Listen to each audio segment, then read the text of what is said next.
Армысыздар, Олжастың олжалы оқырмандары.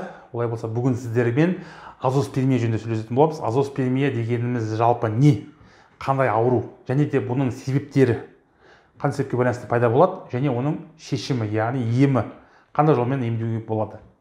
Олай болса, азоспермия дегеніміз бұл сперма сапасының пайызының 0% болуы. Яғни сперманың сұйықтығы бар, эякулят бар, ішіндегі спермазоидтың болмауын осы азоспермия деп айтады. Көбінесе бұл анализ тапсырған кезде осы сперманың қорытындысында көрсеткішті жазып береді. Енді ол не себепті болады азоспермия? Бірінші, оның екі түрі бар, бөлінеді.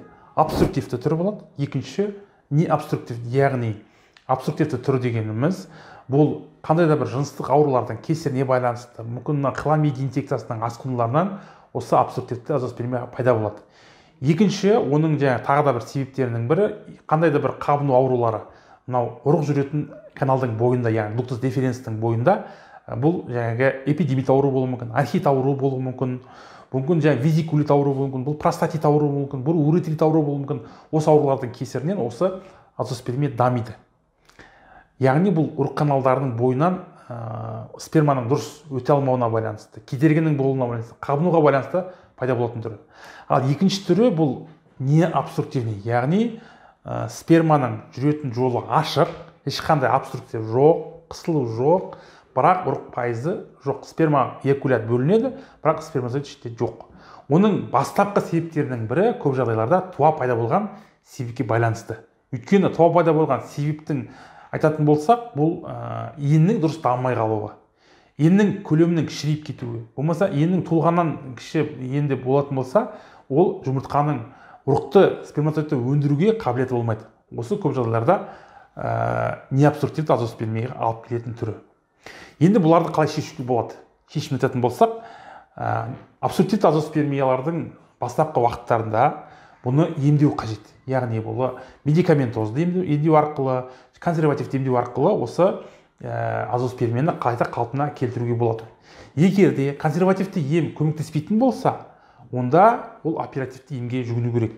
Оперативті ем дегеніміз дуктус деференстің бойы бітеліп қалатын болса, оған вазоаностоmoз деген операция жасалады. Болмаса, биопсия жасау арқылы жұмыртқадағы ұрықты тексеріп, сол ұрықтың барын анықтайды. Осы арқылы эко арқылы бала алуға мүмкіндігі бар. Екінші жолы бұл необструктивті азоспермия. Бұл диагнозның ішіндегі ауыр түрі болып саналады. Өйткені сперматогенез процесі бұл жұмыртқада жүрмейді, соған байланысты ұрық өндірілмейді. Оның көпшілігінде мына ағзадағы фолликула стимулирующий гормон, ЛГ гормондардың деңгейі жоғары болуы мүмкін. Оның көпшілігі мына біздің миымыздағы гипофиз безінің алдыңғы бөлінен өндіретін гормон деңгейі жоғарылап кетеді. Өйткені сперматогенез жүрмейтін болғандықтан бұл гормонның деңгейі жоғары. Оның себебі жұмыртқа размері кіші болуы мүмкін.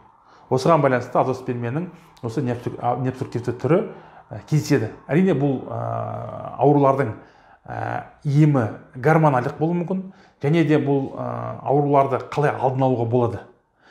Әрине бұл бала туылғаннан бастап баланың жыныс жүйесіне көңіл бөлу керек. Өйткені бұл бала іште жатқан кезде, дамып жатқан кезде анасының гормондық препараттар көп тыс қабылдауына байланысты жыныс мүшесінің дұрыс дамымай қалуына алып келеді. Екінші себеп бұл бала туылған кезде переходной возраст дейміз, ересек өмірге өтетін кезде осы гормон, тестостерон гормоны ағзаға толық жетіспейтін болса, осы гормонның кесірінен жыныс мүшесі болмаса ені өспей қалады. Осы ерте жастан бастап баланы дәрігерге тиісті уақытында көрсету керек. Осы арқылы сіз балаңыздың болашақ ауруларын алдына аласыз. Өйткені баланы кішкентай кезінен қадағаламайтын болсаңыз, ересек өмір өткеннен кейін баланың бойында психикалық ауруларға алып келуі мүмкін. Соған байланысты биліктің барлығы, бұл бала тал бесіктен дейді ғой, соған байланысты балаға кішкентай кезден бастап көңіл бөлген жөн. Осы сізге аурудың алдын алуға көмектеседі. Аман болайық, құрметті достар. Мынау балаларымыз ауырмасын, мынау бедеулікті болмасын, қазақтың санын көбейтуге бәріміз бірге атсалысайық. Біздің каналға тіркеліп кетіңіз, подписка бөлігіне басып, өзіңіздің ойыңызды жазып кетіңіз. Сіздің бойыңызда қандай кездесіп жүрген проблемалар бар, болмаса туысқаныңызда, бауырларыңызда, достарыңызда болса, міндетті түрде осы видеоны таратыңыздар. Аман болайық.